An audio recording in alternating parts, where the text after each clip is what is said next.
of the late 1800s, and we looked at, radicalism, we looked at nationalism, we looked at socialism, okay, and the two types, utopian socialism and scientific socialism. And then, of course, we looked at some of the things that happened in other areas, how the Chinese, because of European interference, some of the effects, and of course, some of the Native American movements and how they were affected. And so we finish off with India, okay? Remember that India wasn't actually taken over by the British initially.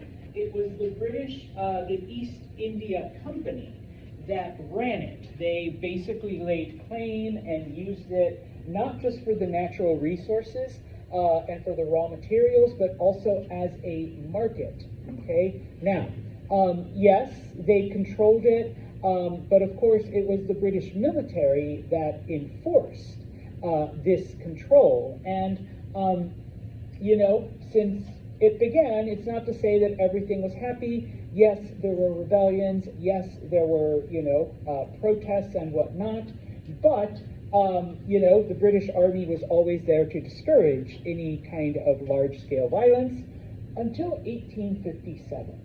Okay, that's when we get the largest and most violent of the uprisings, but it also brings about change.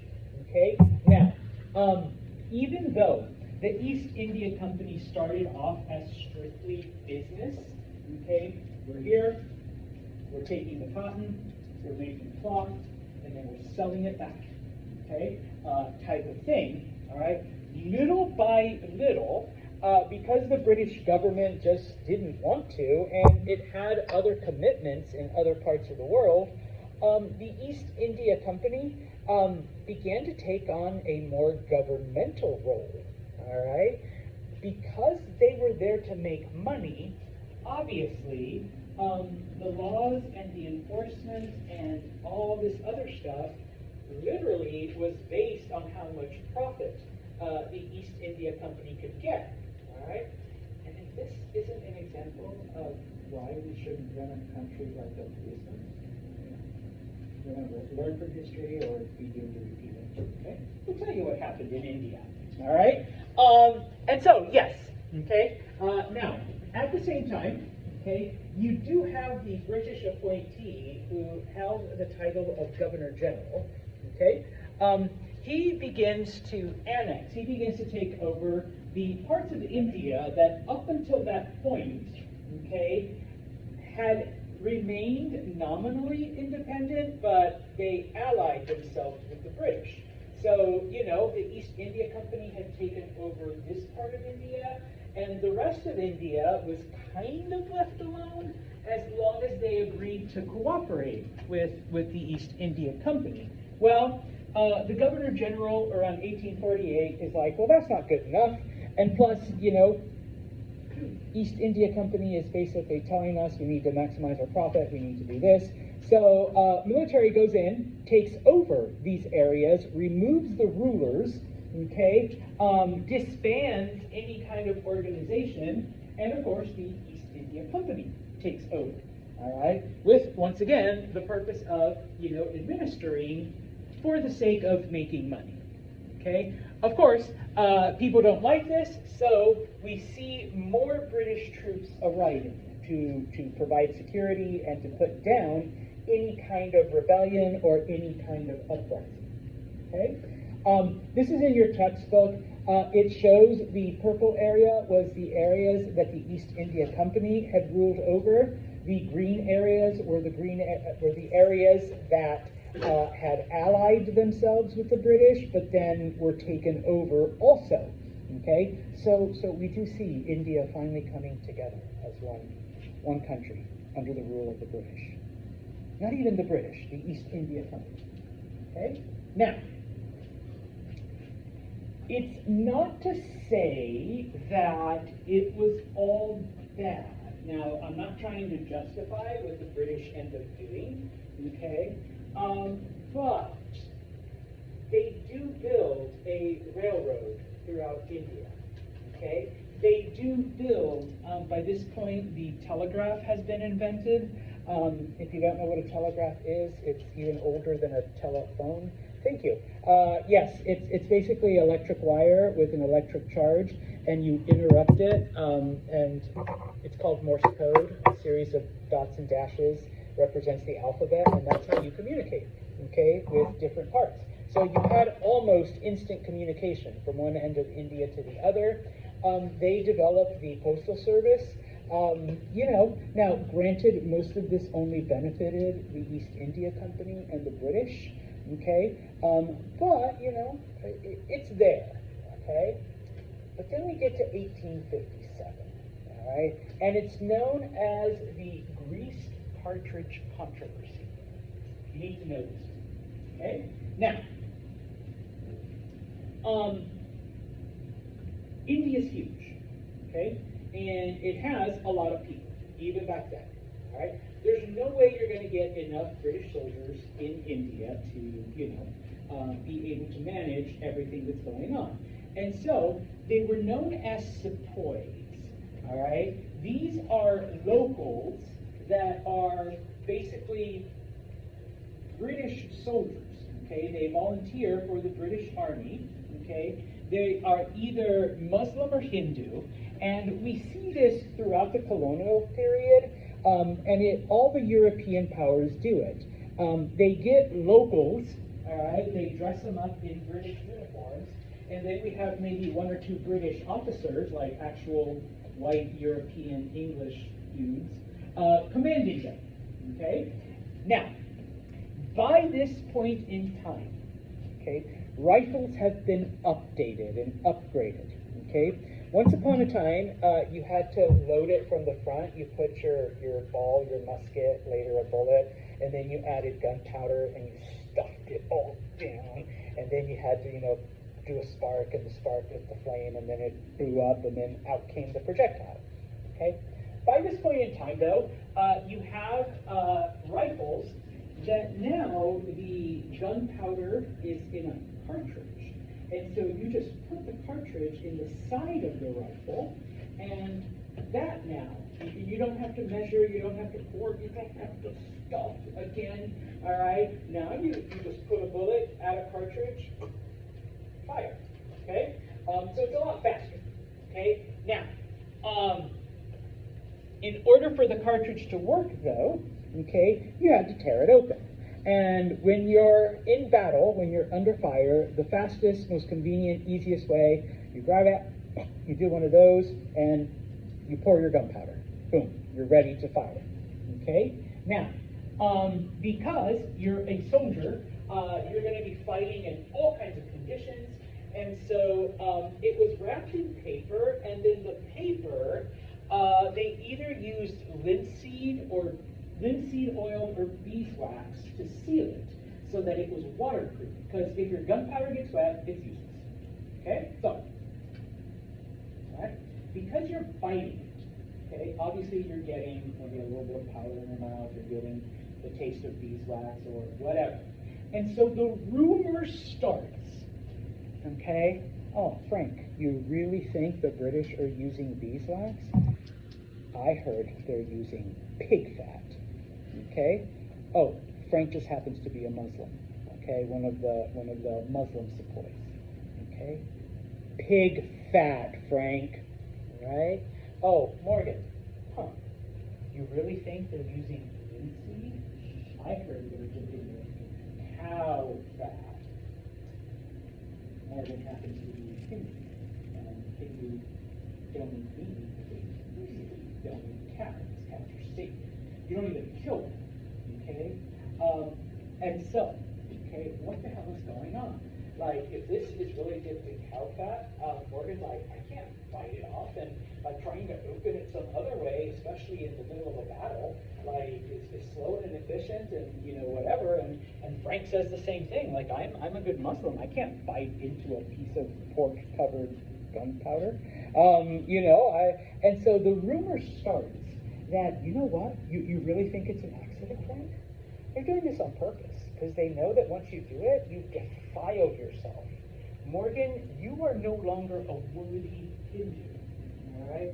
So the only thing left to do is join Christianity, all right? And that's their goal. I know, all conspiracy theories sound ridiculous until you're not, okay?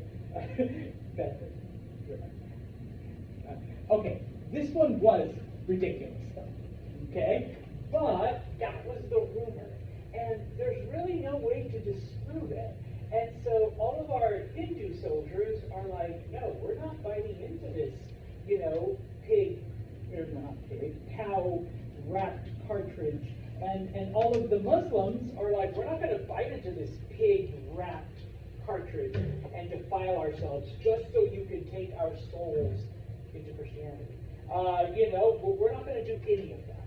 Okay? Now, please be aware that there were only 40,000 British soldiers, okay? Most of them were just officers and maybe a couple of lower ranks mixed in. Most of the fighting force, almost 300,000, were Muslims and Indians, okay? And then, of course, just the general population, all right? There were over 2 million people in all of India, all right? So if shit starts to happen, they're outnumbered, like a lot, okay? And if their own soldiers are convinced that their officers are trying to get them to defile themselves so that then we can send in a priest and convert you to Christianity forcibly, okay? Like I said, conspiracy theories sound all fun and funny and ridiculous until they're not. In this case, it was a conspiracy. It was fake, all right? But on May 10th, okay, the soldiers at a particular barracks in a town called Meerut, they refused to follow orders. They rebelled, okay? They refused to listen to their officers. We are not going to be biting into these cartridges anymore. We're not going to do anything until you give us, cartridges that will not defile us. Okay? And so it starts with the soldiers, but then of course the local people discover that, hey, the sepoys, the Indian soldiers, they're refusing to obey the British officers. Okay? So the local town rises up, the local villages rise up, okay, knowing that, we're going to have the general come out and stop it? No. Okay, they count on the foot soldiers, and all the foot soldiers have now rebelled. All right? And so we see everyone, okay, basically come out and overthrow. And so many of the leaders of these rebellions begin to call on people. Now, unfortunately, what ends up happening, okay, is that even though they're Indian, Muslims and Hindus are different. They have different belief. They're all from different areas, and I know sometimes, and even I'm guilty of it sometimes, you look at a foreign country and it's like, well, they're all, whatever, but, there's different regions, there's different ideas, there's different loyalties. And as someone who has lived and traveled abroad, I see that sometimes, no offense, foreigners do it, where they're like, oh yeah, they're all American. Well, there's like people from the West Coast, and people from the East Coast, and people from the South, and I can only imagine, how Frank would get along with someone from, I don't know, San Francisco, he's an East Coast guy, a West Coast person, okay? I have a feeling that would fit right in there. I just a feeling, all right? I'm from California, all right? Type of thing, so it's kind of like, they call for unity, but what ends up happening is that, number one, the religious leaders, so like the Muslim leaders, begin to basically fight for their own agenda, which happens to be different from the Hindu religious leaders. Okay? They have different beliefs. So they start fighting for their own agendas. And then it begins to break down even more, where one of the northern kingdoms, they're only fighting for their cause, whereas the southern kingdoms are fighting for a different cause. And so the calls for unity basically become ignored, okay? As each group is basically, I don't want to say selfish, but they're fighting for their own thing, all right? And so eventually what happens is because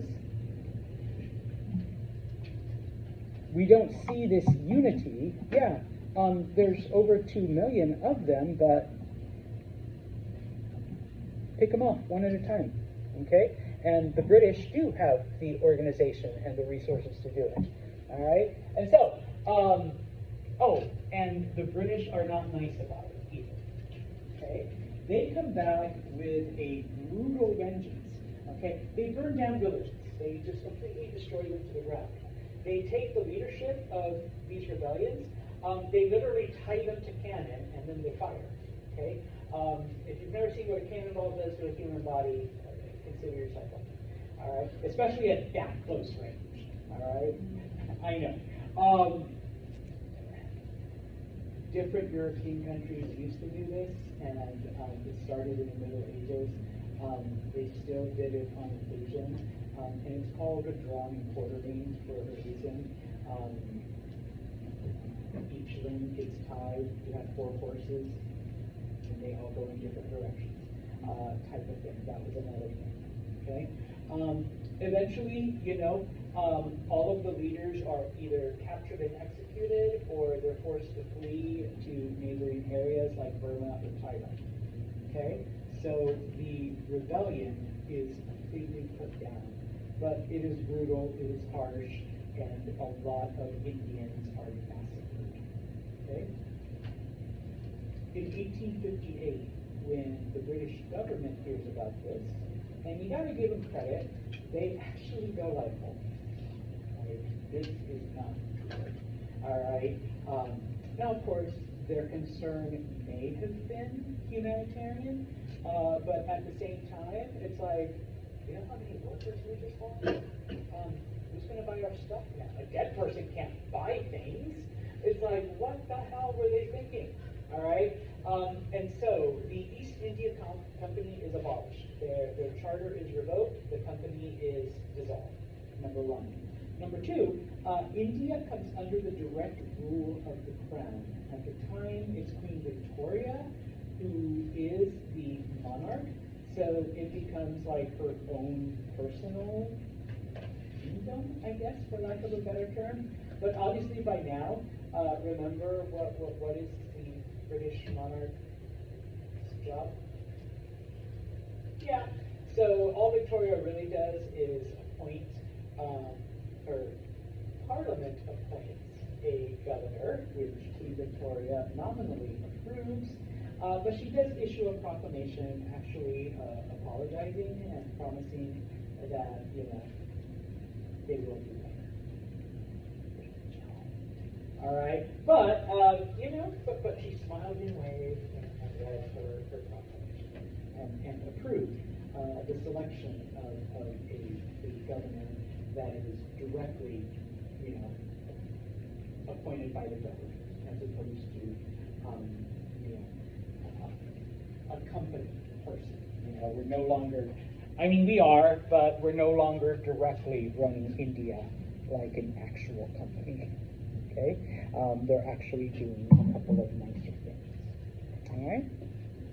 Questions on the Indian Rebellion? Because that brings us to then the next chapter, which, like I said, I am strictly going to focus, okay, on the formation of countries. In this case, specifically, we're going to look at Germany and Italy because they do, in fact, affect the 20th century. Okay. Now, between 1850 and 1914, we see the formation, okay, of dozens of new countries. Okay. Now, remember that in 1848 you had revolutions that tried to do it, and all of them failed. Before that, you had other revolutions that also completely failed, with the exception of Greece.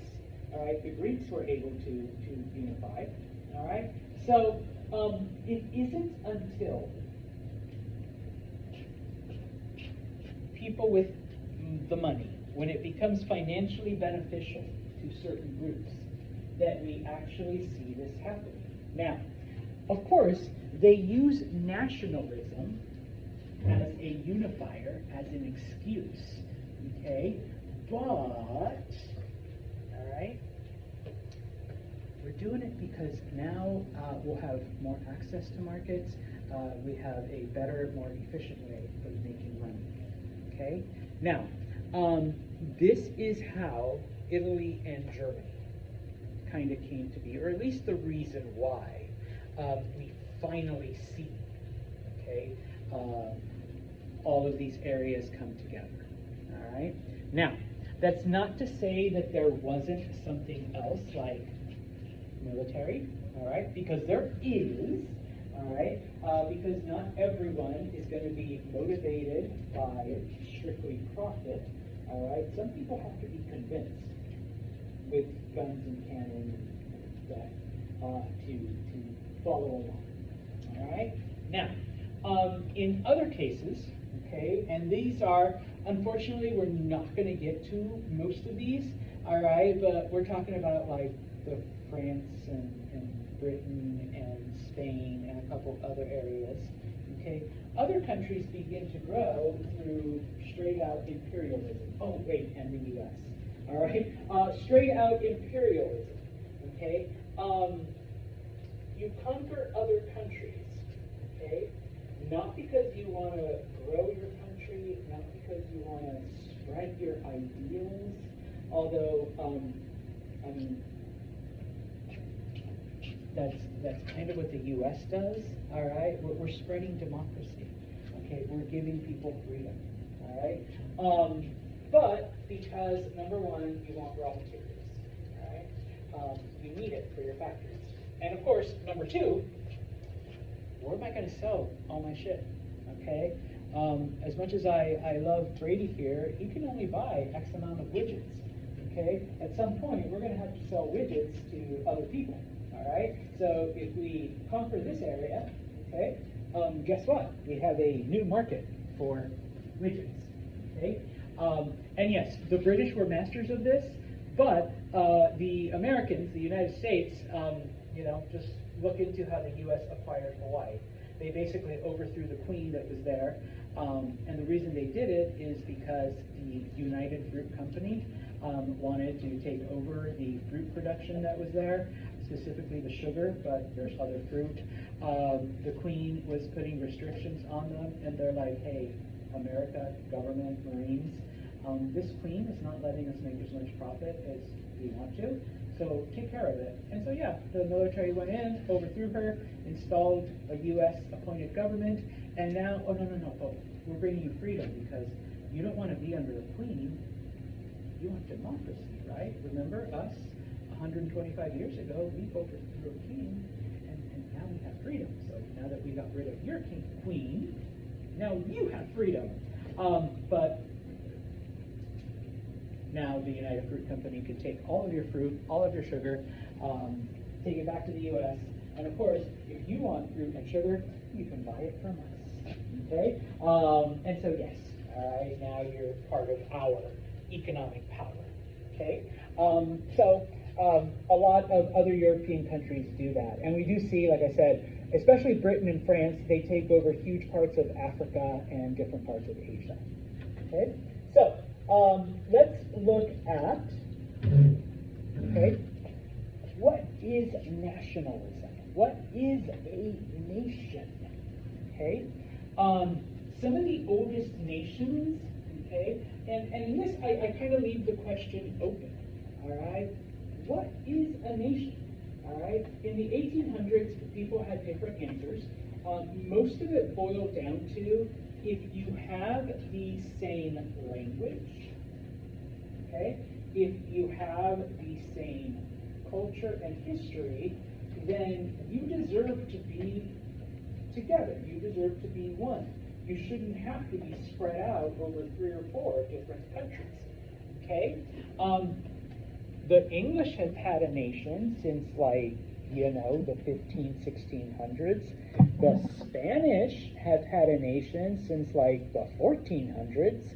You know, why don't the Germans or the Italians or the Dutch or, like, you know, the Poles or the Czechs, you know, they're just as worthy of having their own country, right? And so it isn't until this point, okay, that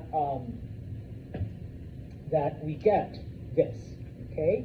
And as I already mentioned, all right, there had been a movement in the early 1800s, all of which failed, except for Greece, okay? The Greeks were able to create their own country, and then all of the revolutions in 1848, all right, all of those failed, all right? Nobody got anything during that time, okay?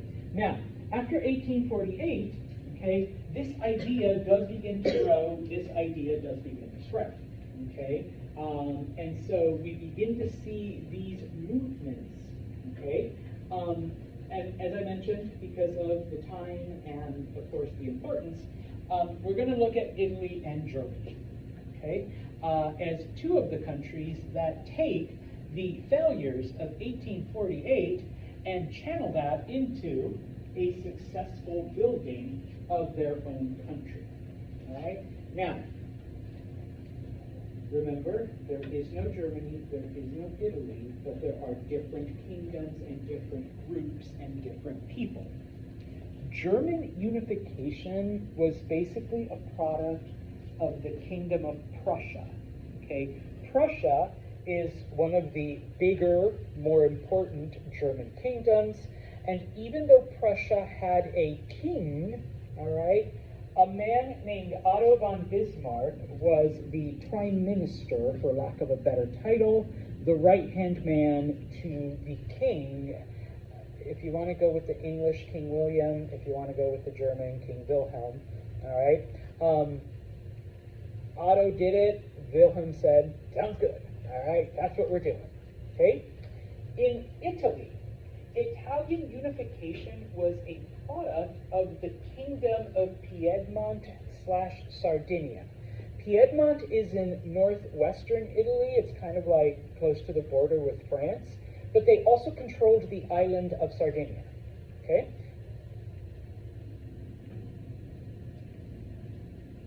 Camillo di Cavour, who was an organizer of Italian unification, under the, I guess, approval of the Piedmontese king, all right, was able to bring about this unification of the different Italian, you know, states, okay?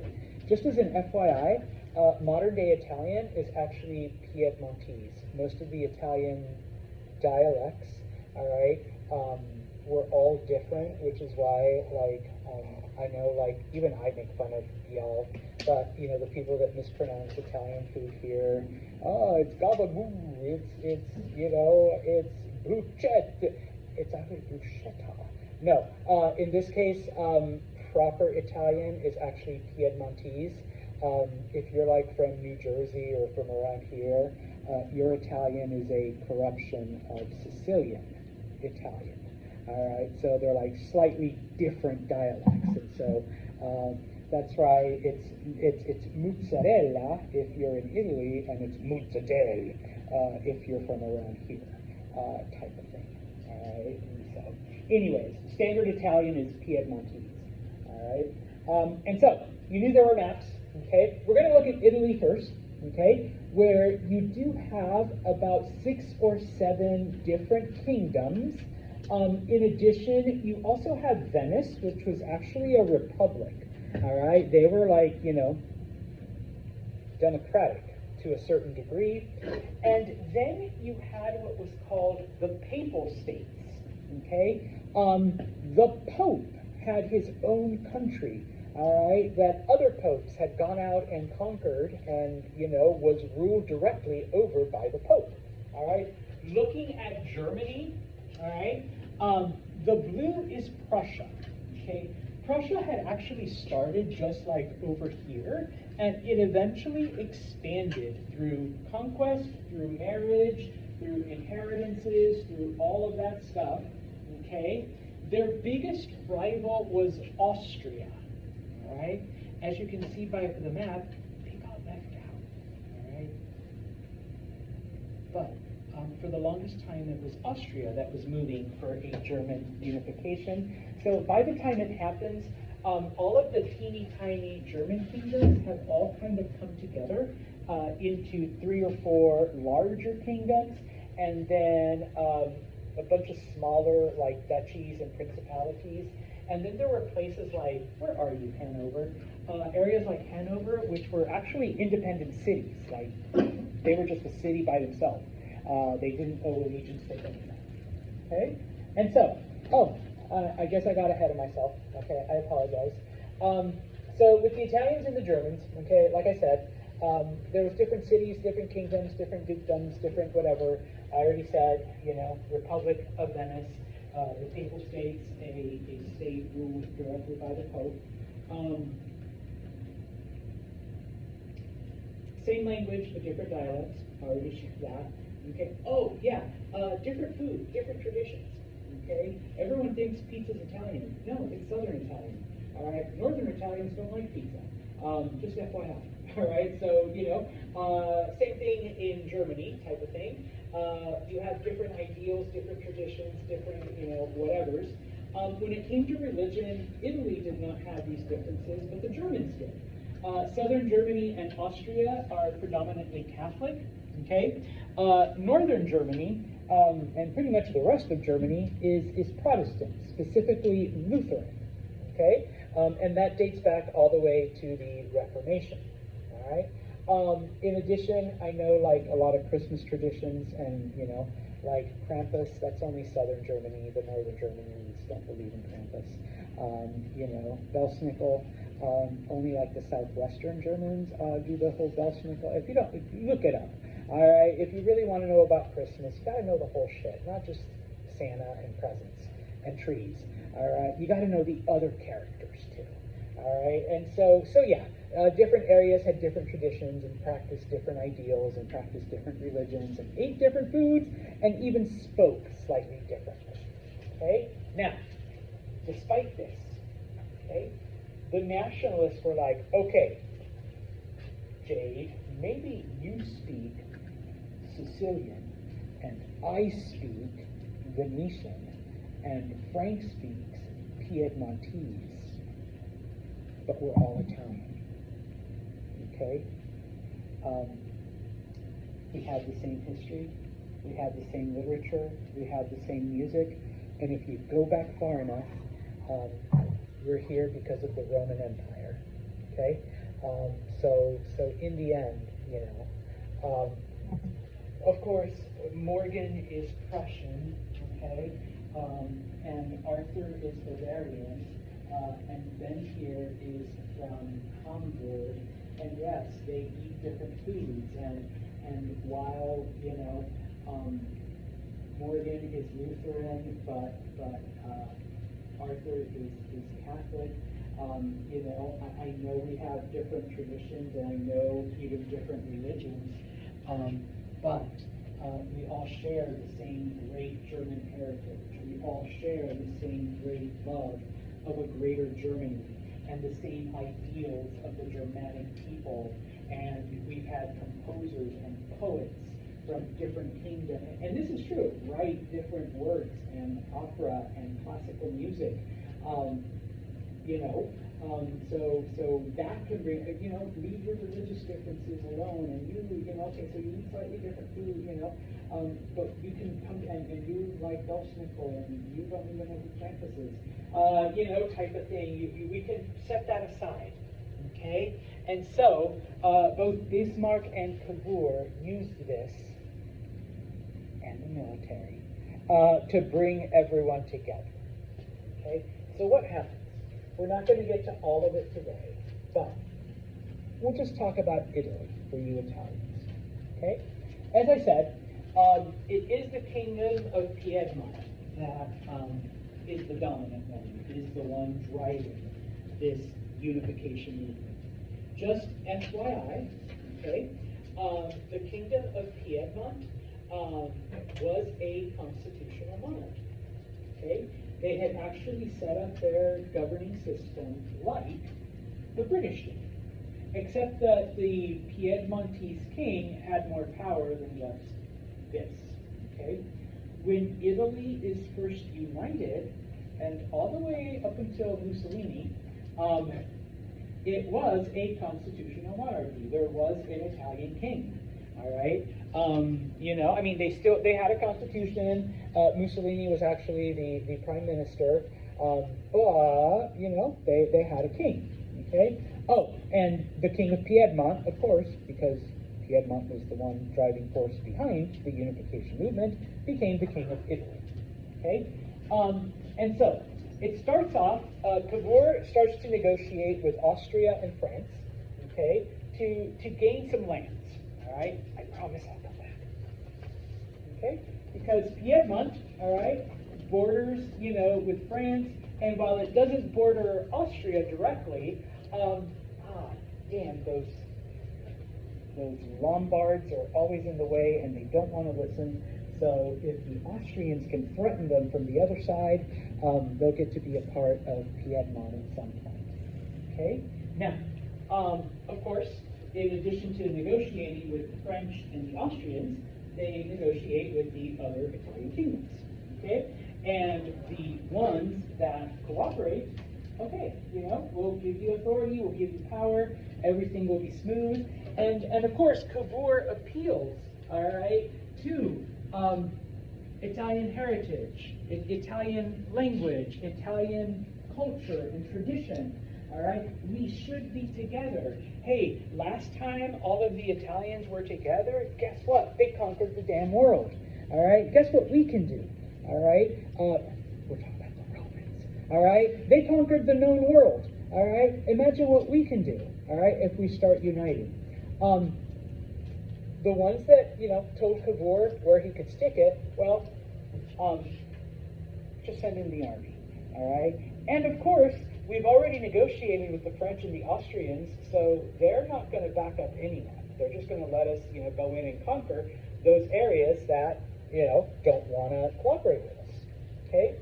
Which, the last part to be conquered were the Papal States. The Pope was like, no, I'm not giving up my part of Italy. Okay? Negotiation didn't work, threats didn't work, and so eventually, by now, Italians had to go in and take the Papal States by force. Okay? Believe it or not, the Pope and his army put up a decent fight, but eventually, they took everything. The last holdout was the area that today we know as Vatican City. Okay, eventually the Pope and his forces were able to push out from there. 1861, the war ends.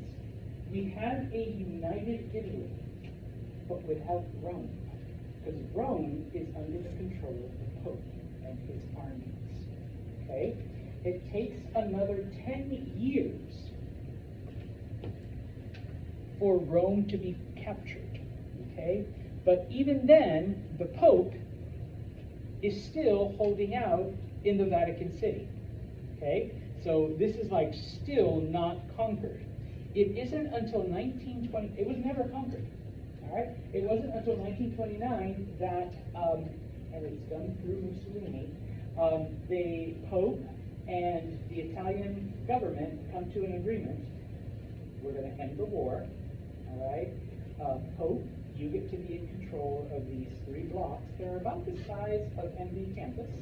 It will be your own country. It will be the capital of the Catholic Church and blah, blah, blah.